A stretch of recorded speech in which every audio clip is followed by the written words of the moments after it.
एते 3टा स्थल छै, सब दिन आरती होइ छै, बीच में पर्यावरण के सेहो ख्याल रखने छै, पोखर से एते सुंदर पानी के सफा छिटिक के पैर के रखने छै, उ कोना में भूतनाथ मंदिर छै, सब चीज मतलब ई सेंटर पॉइंट भ गेलै जनकपुर के एक तरह से ने। एते जते अहाँ प्रसिद्ध ठाव सब देखियो, लोग सब त घुमा अबै छै ने, त अहाँ के की हमरा सबसे पहले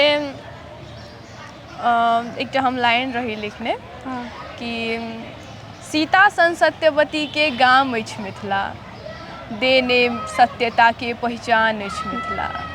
सीता सन सत्यवती के गाम अछि मिथिला, देने सत्यता के पहचान अछि मिथिला। आ जै मिथिला तैं हम मैथिल, जै मिथिला तैं हम मैथिल। हाँ, हम छी मैथिल आ एकर प्रमाण अछि मिथिला। वाह, बहुत सुंदर। अब तो एक हाथ से केना ताली बजा, लेकिन बहुत नीक है। लेकिन तो अहाँ के एते तो लोग सब बहुत टिकटॉको सब बनबै छै ने, सोशल मीडिया पर एते तो लोग सब साँझ में एगो फोटो शूट सब करे छै और बहुत रंग के क्रियाकलाप सब करे छै, जे अखन तो खोल के नहीं कह सकै छै, लोग सब बुझ गेल हेथिन। त अहाँ एहि पर की कहऽ चाहै छियै? हम ये कहऽ चाहै छियै कि एकटा ई धार्मिक स्थल छै, एकरा धार्मिके के रूप में देखू।